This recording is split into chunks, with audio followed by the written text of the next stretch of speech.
What if the nickel in your pocket right now wasn't just worth 5 cents? What if it carried a story stretching back nearly half a century, and in the right condition, it could be worth hundreds or even thousands of dollars? That's exactly the case with the 1980 Jefferson nickel, a coin that at first glance looks ordinary, but has a fascinating history. And for collectors, the right examples can be surprisingly valuable. Let's start with some background.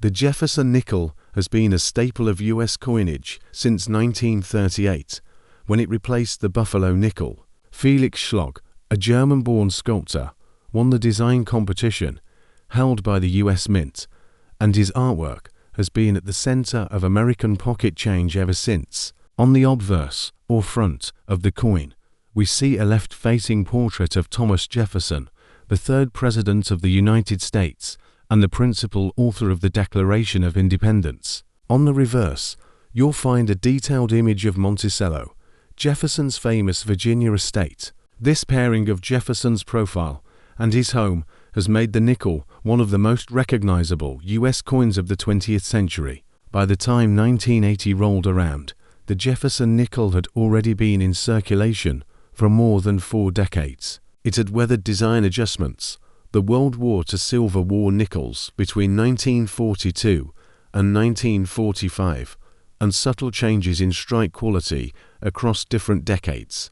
But the coin's essence remained the same: Jefferson on the obverse, Monticello on the reverse, and a place in the everyday lives of millions of Americans. Now, let's zoom in on 1980.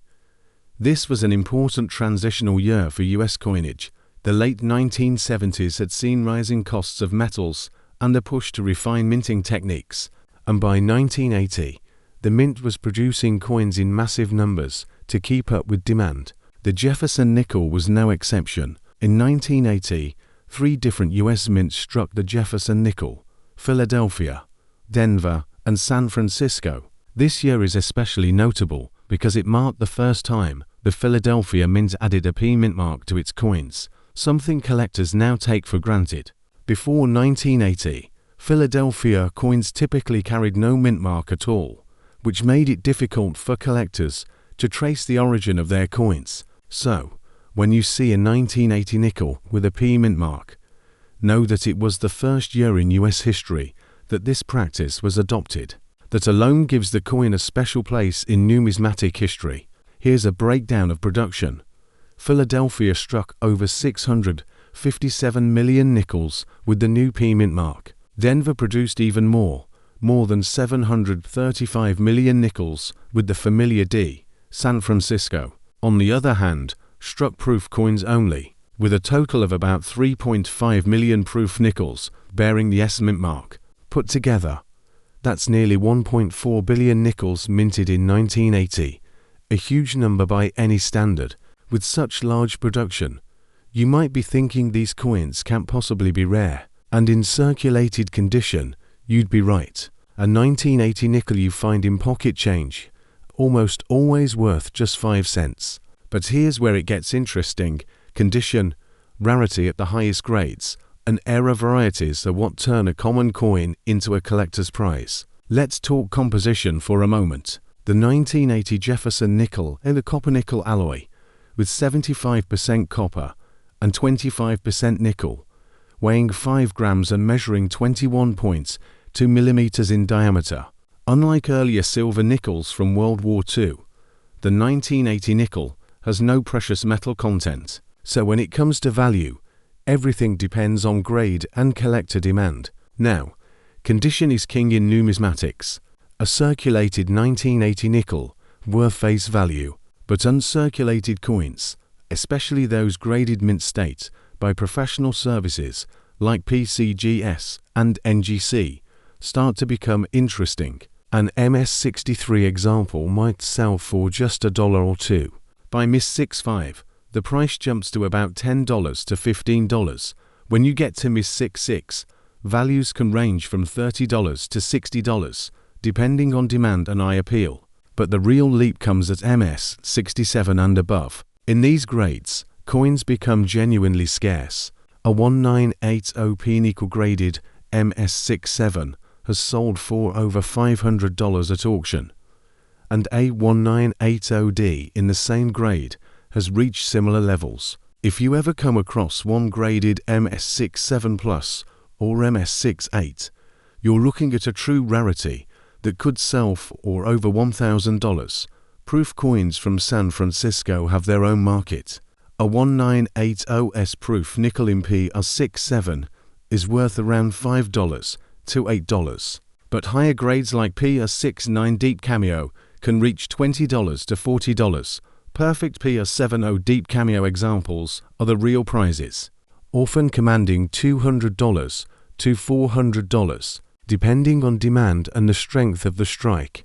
Collectors especially look for those with deep mirror fields and frosted devices, which make the coin visually striking. But where things get really fun for treasure hunters are the eras and varieties. Era nickels are some of the most collectible in modern coinage. For the 1980 Jefferson nickel, you can find examples with off-center strikes, where part of the design is missing because the planchette wasn't aligned correctly. Depending on how dramatic the off-center strike is, values can range from $50 to several $100s. There are also double die-obverse varieties, where the lettering or Jefferson's profile shows signs of doubling. These are much less common, but can sell for strong premiums if authenticated.